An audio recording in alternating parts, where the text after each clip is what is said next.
नमस्कार, आप देख रहे हैं आज तक। आपके साथ मैं हूं सईद अंसारी। स्वागत है आपका खबरदार में। तो खबरदार में आज की बड़ी खबरें और खबरों के लेंस से उनका विश्लेषण करने के लिए आज हम हाजिर हैं। उत्तर प्रदेश के मुख्यमंत्री योगी आदित्यनाथ आज अयोध्या के छोटे से दौरे पर आए। योगी आदित्यनाथ अक्सर अयोध्या आते रहते हैं, लेकिन जब उत्तर प्रदेश चुनाव को लेकर अयोध्या सबसे ज्यादा सुर्खियों में है तो योगी आदित्यनाथ का अयोध्या दौरा बेहद विशेष हो जाता है। योगी ने आज अयोध्या के निर्माणाधीन मेडिकल कॉलेज का दौरा किया, रामलला के दर्शन किए, हनुमानगढ़ी मंदिर गए, राम मंदिर निर्माण से जुड़े महंत नृत्य गोपाल दास समेत कई साधु संतों से मिले। बीजेपी की राजनीति के लिए अयोध्या हमेशा से ही महत्वपूर्ण रही है, लेकिन राम मंदिर का वादा पूरा करने के बावजूद बीजेपी कोई चांस इस बार नहीं ले रही है। तो आइए इस रिपोर्ट से हम यही समझने की करते हैं कोशिश। अयोध्या के जिस राम मंदिर अभियान ने बीजेपी की राजनीति को तेज कर दिया, तप दिया, ताप दिया, उस राम मंदिर निर्माण के शुरू होने के असर को पहले चुनावी नतीजे में 2022 में उत्तर प्रदेश महसूस करेगा। इसीलिए अयोध्या यूपी चुनाव की उल्टी गिनती शुरू होने से पहले ही सियासी चर्चा में है। तो बीजेपी का दावा मजबूत रखने के लिए रविवार को यूपी के मुख्यमंत्री योगी आदित्यनाथ फिर रामलला के दरबार पहुंचे थे। योगी का अयोध्या आना कोई अचरज की बात नहीं। राम मंदिर निर्माण की प्रगति को परखना भी कोई बड़ी बात नहीं। लेकिन जब समाजवादी पार्टी से लेकर बीएसपी तक अयोध्या को अपने चुनावी एजेंडे में शामिल करने का दांव चल रहे हैं, तो अयोध्या की अपनी राजनीतिक जमीन पर पकड़ बनाए रखना बीजेपी के लिए जरूरी हो गया है। लगातार योगी आदित्यनाथ अयोध्या आते रहे हैं, प्रधानमंत्री मोदी खुद आते रहे हैं और वर्चुअल माध्यम से लगातार डेवलपमेंटल प्रोजेक्ट्स जो हैं, अयोध्या के परियोजनाएं जो हैं उनको लाते रहे हैं। कई, जहां इस वक्त मैं खड़ा हूं सूरज कुंड पे अयोध्या के, ये भी इसी एक डेवलपमेंटल प्रोजेक्ट का एक हिस्सा है जिसके लिए एक अमाउंट दिया जा चुका है। तो सीएम योगी ने भले ही आज कुछ ना बोला हो, राजनीतिक विषयों को ना छुआ हो, पर उनका ये दौरा अयोध्या के लिए और राजनीतिक पार्टियों के लिए जो विपक्ष में बैठी हैं और अयोध्या को एक चुनावी मसला बना रही हैं, उनके लिए कड़ा और खरा संदेश लेकर आया है। राम मंदिर निर्माण का रास्ता साफ होने के बाद से बीजेपी ने अयोध्या को सिर्फ आस्था के मॉडल की तरह ही नहीं, बल्कि विकास के मॉडल की तरह सामने रखने की कोशिश की है। रविवार को योगी आदित्यनाथ आए तो रामलला के दरबार में हाजिरी लगाने, उससे पहले हनुमानगढ़ी में मत्था टेका और उससे भी पहले उस निर्माणाधीन मेडिकल कॉलेज परिसर में पहुंचे जो राजा रामचंद्र के पिता राजर्षि दशरथ के नाम पर बन रहा है। अयोध्या वैश्विक मानचित्र पर एक नया स्थान बनाने जा रहा है। उसके लिए हमें हर एक क्षेत्र में तैयार होना होगा, न केवल टूरिज्म के लिए बल्कि अच्छा एजुकेशन का हब बने, स्वास्थ्य सुविधाओं का भी एक केंद्र बिंदु बने, अच्छी यहां पर पर्यटन की सुविधाएं उपलब्ध हो सके। इसके लिए यहां के जनप्रतिनिधियों के साथ मिलकर के केंद्र और प्रदेश सरकार उन कार्यक्रमों को तेजी के साथ आगे बढ़ाने के लिए प्रतिबद्ध है। अयोध्या में एक ओर भव्यतम राम मंदिर बनाने की तैयारियां जोरों शोरों पर जारी हैं, तो दूसरी ओर अयोध्या में विकास का खाका तैयार किया जा रहा है, जो अगले 100 साल की जरूरत के मद्देनजर तैयार हो रहा है। नई अयोध्या 1100 एकड़ में बनाने की तैयारियां हैं और 20,000 करोड़ के प्रोजेक्ट पाइपलाइन में है। अयोध्या के संपूर्ण विकास के लिए एक अंतर्राष्ट्रीय कंसल्टेंट की सेवाएं यूपी सरकार ले रही है, जिसने 27 प्रोजेक्ट की सूची डेवलपमेंट प्लान के तहत राज्य सरकार को सौंपी है। अयोध्या को उत्तर प्रदेश की एक ऐसी सांस्कृतिक राजधानी के तौर पर विकसित करने की दिशा में कामकाज चल रहा है, जहां से विकास और जन स्वास्थ्य जैसे विषयों पर पूरे प्रदेश को एक संदेश दिया जा सके। यानी आजादी के बाद 69 वर्षों में केवल 12 मेडिकल कॉलेज और शेष हम लोगों ने पिछले 4-4.5 वर्ष के दौरान 32 नए मेडिकल कॉलेज हम लोग वर्तमान में प्रदेश को उपलब्ध करवा रहे हैं। इसके बाद 16 जिले ऐसे हैं जहां पर एक भी मेडिकल कॉलेज नहीं है, न प्राइवेट में न गवर्नमेंट में। उसके लिए भी हम लोग एक पॉलिसी लेकर के आ रहे हैं। सरकार और निजी क्षेत्र मिलकर के वहाँ पर मेडिकल कॉलेज यानी पीपीपी मोड में हम वहाँ पर मेडिकल कॉलेज स्थापित करने के लिए अपने पॉलिसी लेकर के आ रहे हैं। अयोध्या को विकास के मॉडल के तौर पर पूरे प्रदेश के सामने रखना बीजेपी के लिए जितना जरूरी है उतनी मजबूरी भी है। 23 जुलाई को जब बीएसपी ने अपने ब्राह्मण सम्मेलन की शुरुआत अयोध्या से की और राम मंदिर निर्माण पर ऐसा दावा कर दिया जिसे बीजेपी कभी पचा नहीं सकती। और जब 2022 में पूर्ण बहुमत की सरकार बनेगी तो मैं ये आप लोगों को आश्वासन देता हूँ, विश्वास दिलाता हूँ कि इनके पास जो हजारों लाखों करोड़ों रुपए इन्होंने जमा कर रखे हैं और जिसका इस्तेमाल ये नहीं कर रहे हैं भगवान श्री राम के मंदिर बनाने के लिए और मंदिर नहीं बनाना चाहते हैं, इनको मजबूर हम लोग करेंगे कि एक यहाँ पर भव्य मंदिर जो बनने का काम। जिस तरीके से ये चल रहे हैं लोग, जब इनकी नीयत नहीं है तो ये कार्य भी बहुजन समाज पार्टी की ही सरकार में होगा, ये निश्चित लग रहा है। बीएसपी से पहले पिछले साल दिसंबर में ही समाजवादी पार्टी के प्रमुख अखिलेश यादव अयोध्या में खुद को राम भक्त बता ही चुके हैं। हम सब भगवानों को मानते हैं, भगवान विष्णु के जितने अवतार हैं हम सब भगवानों को मानते हैं। लेकिन भारतीय जनता पार्टी की सोच देखिए, समाजवादी पार्टी आंदोलन में तो ये किसान नहीं है। क्या भगवान राम हम समाजवादियों के नहीं? क्या भगवान विष्णु हमारे नहीं? और पारिजात पेड़ के बारे में बताओ अयोध्या में पहले पारिजात का पेड़ किस पार्टी ने लगाया? न केवल भारतीय जनता पार्टी बल्कि समाजवादी पार्टी, बहुजन समाज पार्टी, आम आदमी पार्टी हो या चाहे कांग्रेस हो, हर किसी के लिए अब रामनगरी अयोध्या जरूरी सी हो गई है, धार्मिक सी हो गई है। एक समय था जब भाजपा ही केवल राम मंदिर की बात करती थी, पर अब हर राजनीतिक पार्टी इसकी बात कर रही है। राम मंदिर का कंस्ट्रक्शन जब से शुरू हुआ है और सुप्रीम कोर्ट का वर्डिक्ट आया है और यूपी चुनाव लगभग 6 से 8 महीना दूर हैं, तो हर कोई राम का नाम जप रहा है। अयोध्या ने देश की राजनीति को बदला है, लेकिन अब जब अयोध्या बदल रही है तो देश की राजनीति उसके हिसाब से खुद को बदल रही है। अयोध्या बीजेपी के लिए यूपी चुनाव में एडवांटेज तो है, लेकिन सियासी समीकरणों का पक्का फॉर्मूला नहीं है। हाल ही में पंचायत चुनाव में अयोध्या से बीजेपी को बहुत सुखद एहसास नहीं हुआ है। इसीलिए अयोध्या में राम भक्तों से हुआ वादा पूरा करने के बावजूद बीजेपी हाथ पर हाथ रखे बैठ नहीं सकती। समर श्रीवास्तव, अयोध्या आज तक। 2022 के चुनाव के लिए अयोध्या को लेकर राजनीतिक तापमान काफी गर्म है और ऐसे में बीजेपी का दांव खुद मुख्यमंत्री योगी आदित्यनाथ को अयोध्या से चुनाव लड़ाने का हो सकता है। मुख्यमंत्री बनने के बाद से योगी आदित्यनाथ ने अयोध्या को अपनी पॉलिटिकल ट्रेजेक्टरी में जरूर रखा, लेकिन उनकी राजनीतिक कर्मभूमि गोरखपुर ही है। आज भी अयोध्या आने से पहले योगी आदित्यनाथ गोरखपुर गए थे, वहां वो गोरक्षनाथ पीठ के प्रमुख भी हैं। जाहिर है अयोध्या से योगी आदित्यनाथ के लड़ने का दांव बीजेपी का एक बहुत बड़ा कदम हो सकता है।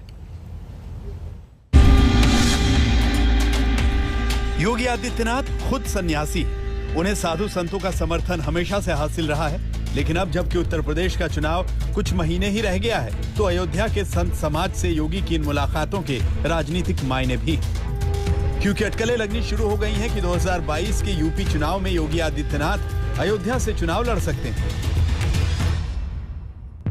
वैसे तो योगी के अयोध्या से चुनाव लड़ने पर बीजेपी की ओर से कोई संकेत नहीं दिया गया, लेकिन सुगबुगाहट ऐसी है कि खुद अयोध्या में मौजूदा बीजेपी विधायक वेद प्रकाश गुप्ता राजी खुशी योगी के लिए अपनी सीट छोड़ने को तैयार हैं। ये हम सब लोगों के लिए, अयोध्या वासियों के लिए, पूज्य संत महंतों के लिए, सबके लिए सौभाग्य की बात होगी यदि मुख्यमंत्री जी यहाँ से चुनाव लड़ते हैं, ऐसा उनका यदि कोई निर्णय है।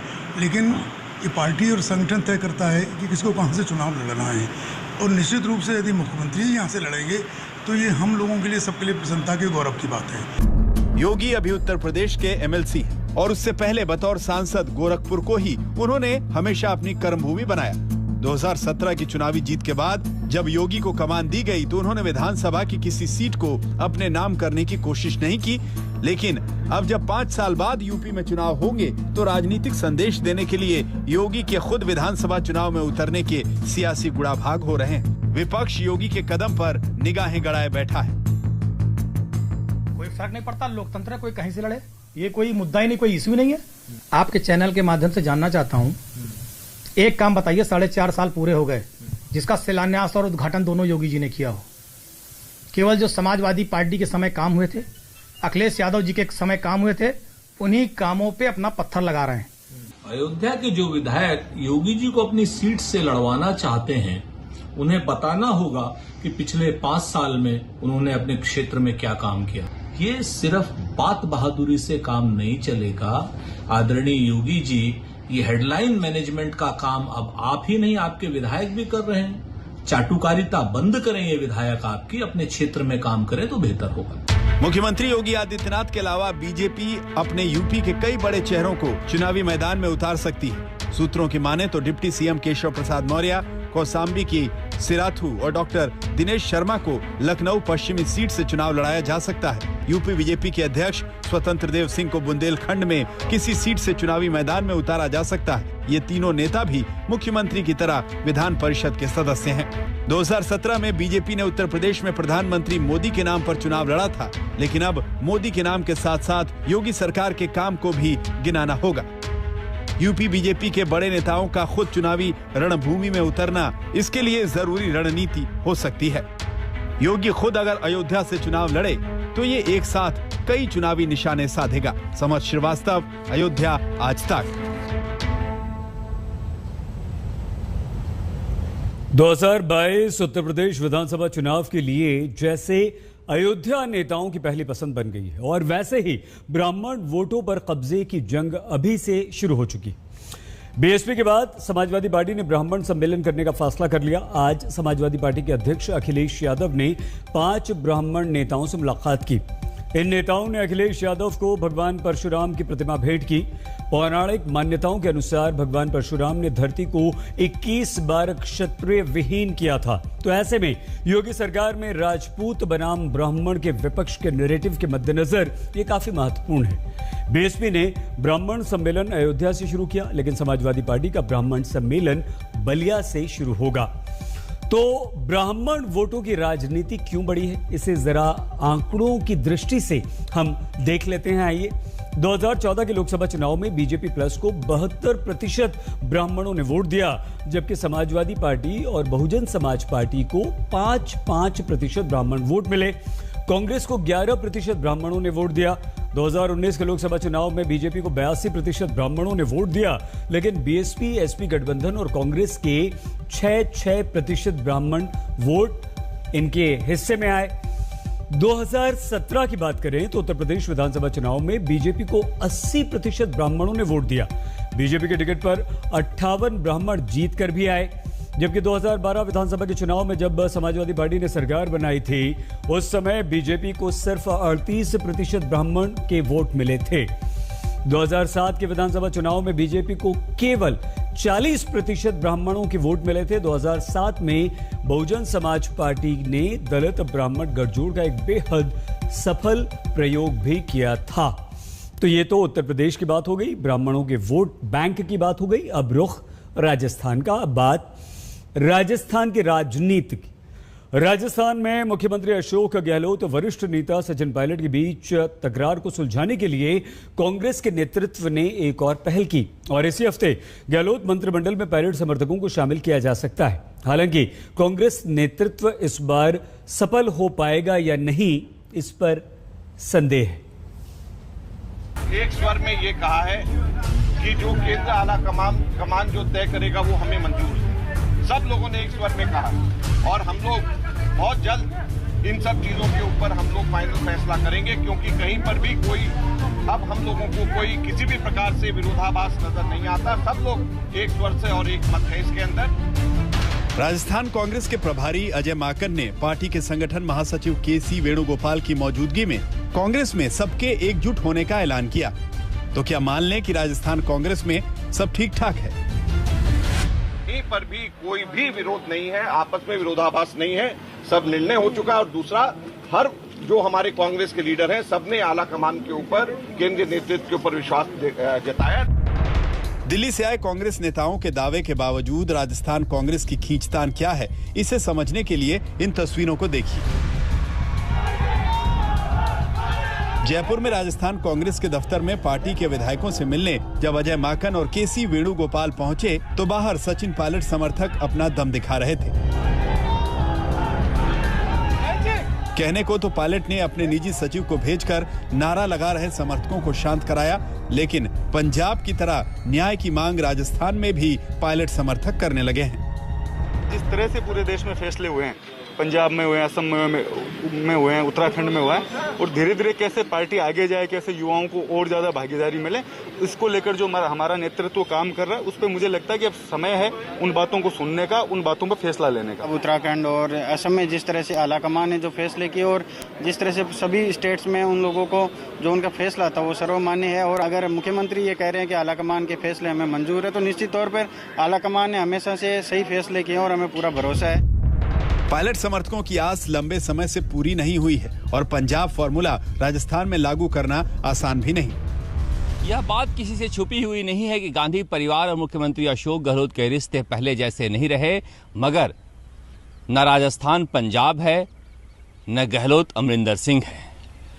आलाकमान के लिए बड़ी चुनौती है कि मुख्यमंत्री अशोक गहलोत को सुलह के फॉर्मूले के लिए तैयार करें, क्योंकि हमारे सूत्रों के अनुसार कल के बातचीत में मुख्यमंत्री अशोक गहलोत ने कांग्रेस के संगठन महासचिव और प्रदेश प्रभारी अजय माकन से कहा है कि मैं सोनिया गांधी से बात कर लूंगा।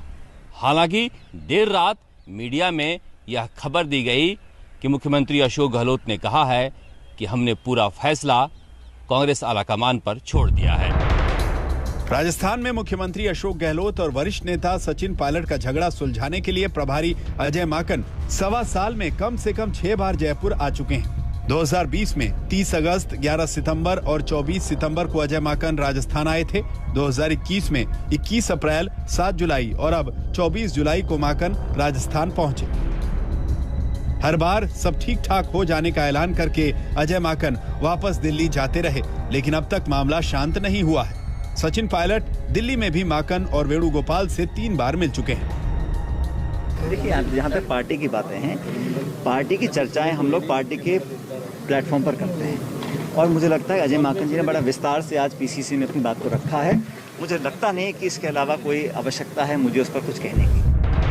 वैसे अब की बार जब अजय माकन और वेणुगोपाल शनिवार को राजस्थान आए तो डिनर पर उनकी मुख्यमंत्री अशोक गहलोत से लंबी बातचीत हुई। सूत्रों के मुताबिक मुख्यमंत्री अशोक गहलोत ने अब की बार कहा है कि मंत्रिमंडल फेरबदल और विस्तार का फैसला सोनिया गांधी को करना है। सोनिया गांधी जो फैसला करेंगी उसके लिए वो तैयार हैं।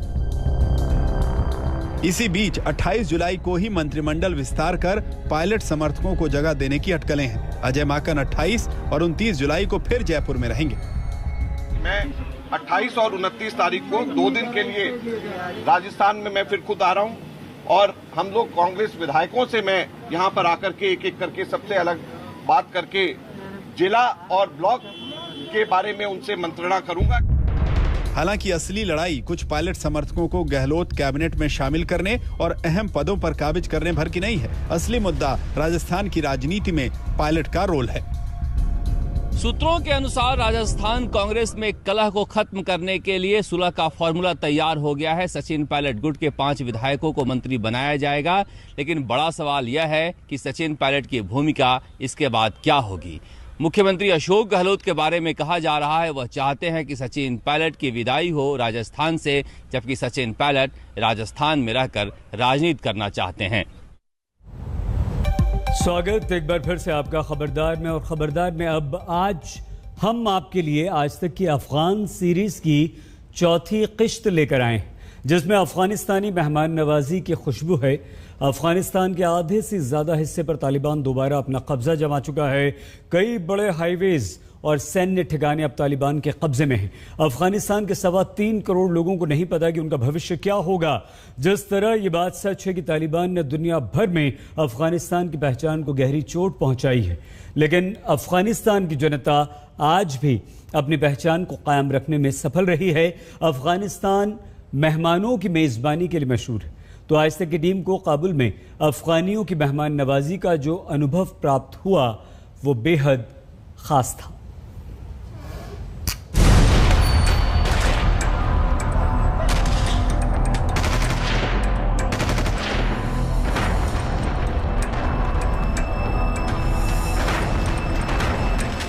बम धमाके, शहरों पर मिसाइलों से हमले। 20 साल बाद एक बार फिर अफगानिस्तान हिंसा के दौर में पहुंच चुका है। दरअसल अफगानिस्तान पूरी तरह से जंग के मैदान में बदल चुका है। हम इस वक्त काबुल में जरूर है, यहाँ जनजीवन आम सा दिख रहा है, लेकिन ये भी हकीकत है कि इस मुल्क का अधिकतर हिस्सा तालिबान के कब्जे में है। तालिबान इस देश को अपने कब्जे में लेने के लिए फटफटा रहा है। भले ही आज अफगानिस्तान दुनिया के सबसे खतरनाक देशों में शामिल हो, लेकिन यहाँ की मेहमान नवाजी हमेशा से ही खास रही। आज भी अफगानिस्तान के लोग खुले दिल से मेहमानों का स्वागत करते हैं। जब भी कोई मेहमान इनको आता है उसकी खातिरदारी करना, उसकी मेहमान नवाजी करना, ये आपके कल्चर का एक हिस्सा है। तो बाकी जगहों पे दुनिया में हम ये नहीं देखते हैं, मेहमान आया और गया, वो उसमें ज्यादा ये चीज नहीं दिखती। ये चीज क्या है? ये परंपरा यहाँ की है, यहाँ के खून में है। यहाँ के खून में बोल सकते हैं कि होता है। ये बहुत इंटरेस्ट है अफगान लोगों का कि मेहमान नवाजी और मेहमान को बहुत कदर करते हैं।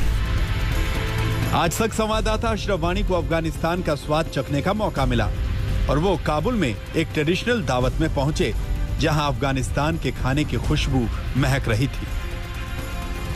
आप यहाँ अफगानिस्तान में किस तरह के पकवान बनते हैं जब लोग मेहमानों को बुलाते हैं, जब दावत देते हैं या जब शादी ब्याह होता है?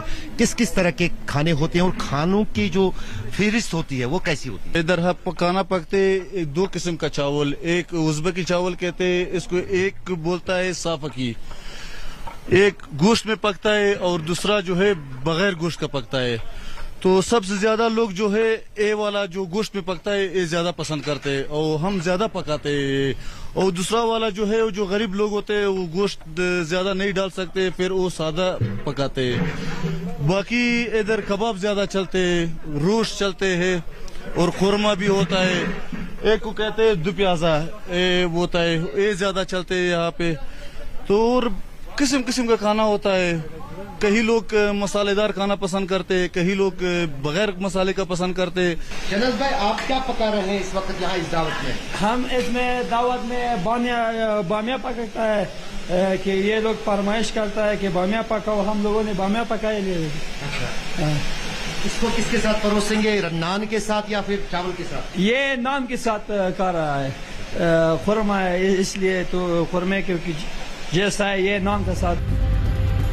अफगानिस्तान की अर्थव्यवस्था पूरी तरह निर्यात पर टिकी हुई है, खासकर फल और ड्राई फ्रूट्स, जिसके बिना न अफगानिस्तान के लोगों का खाना पूरा होता है, न मेहमान नवाजी की रस्म।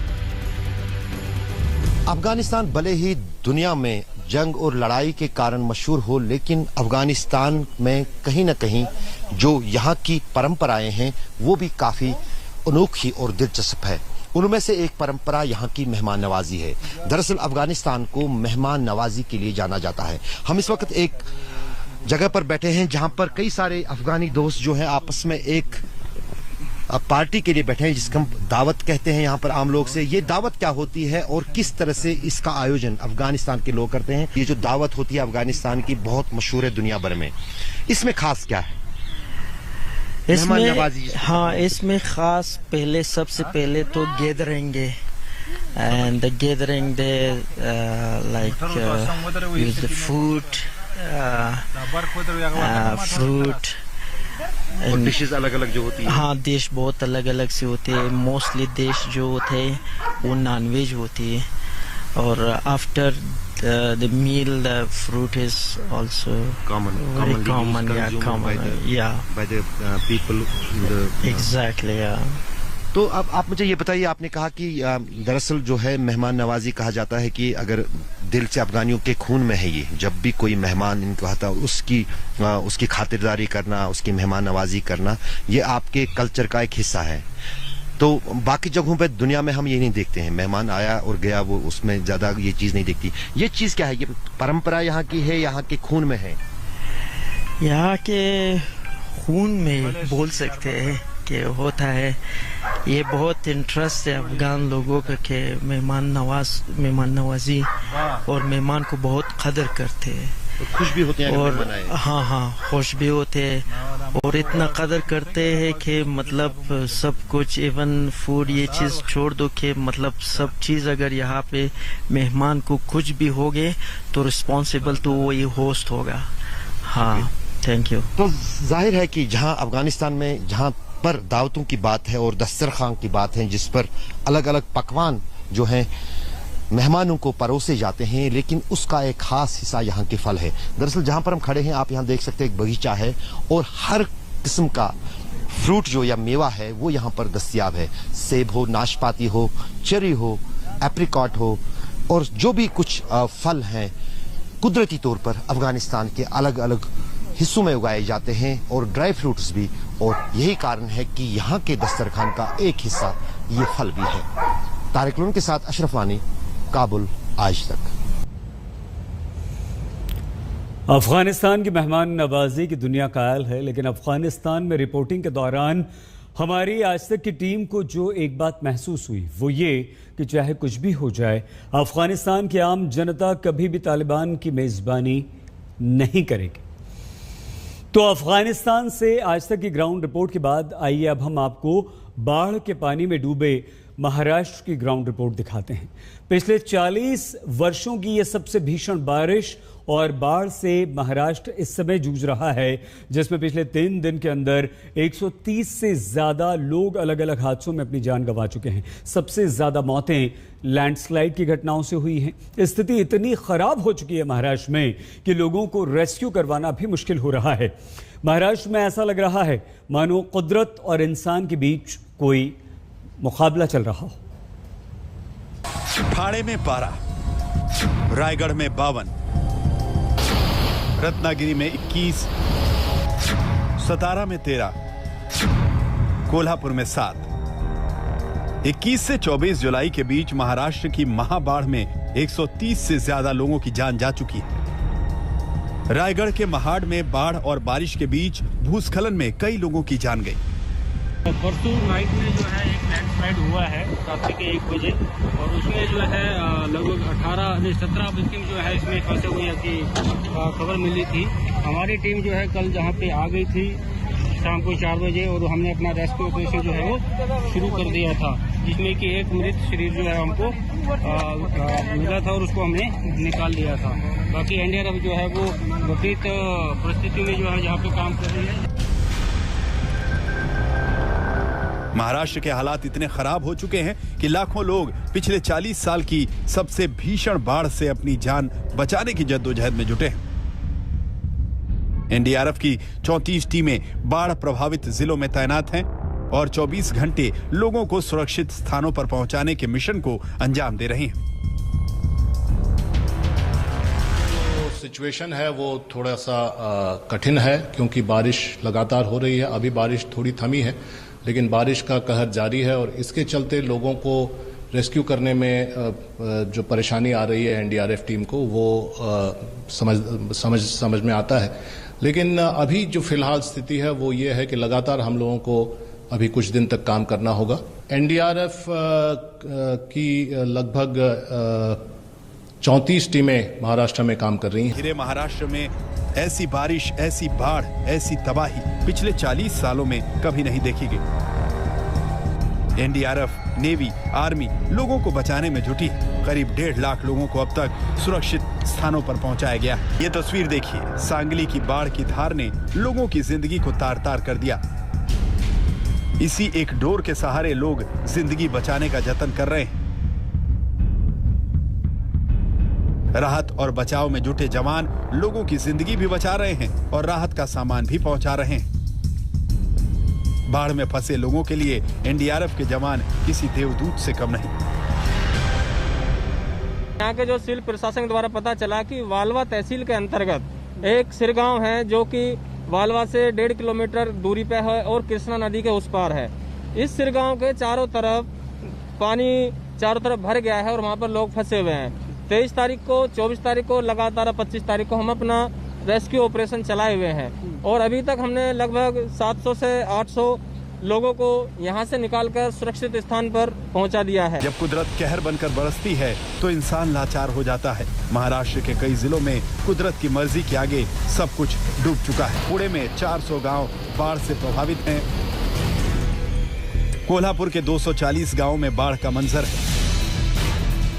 सांगली में 90 से ज्यादा गांव जलमग्न हैं। सतारा के 100 से ज्यादा गांवों में बाढ़ का असर है।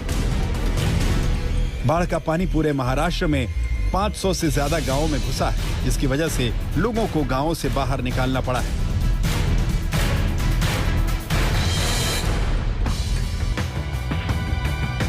ऐसे लोगों की मदद के लिए उन गांवों के लोग सामने आए हैं जिनके गांव बाढ़ में बच गए हैं। ऐसा ही एक गांव है सांगली जिले का समडोली, जहां बाढ़ प्रभावित गांव के लोगों को न सिर्फ शरण मिली है बल्कि उनके खाने पीने का इंतजाम भी गांव के ही लोग कर रहे हैं।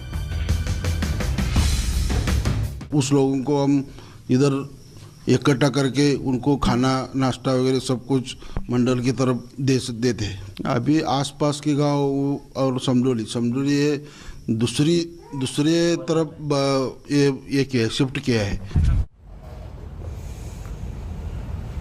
बाढ़ की चपेट में आए महाराष्ट्र का हाल कितना बेहाल हो गया है, इसकी रिपोर्ट आपने देख ली। लेकिन बाढ़ सिर्फ महाराष्ट्र में लोगों की जान नहीं ले रही, ऐसा नहीं है।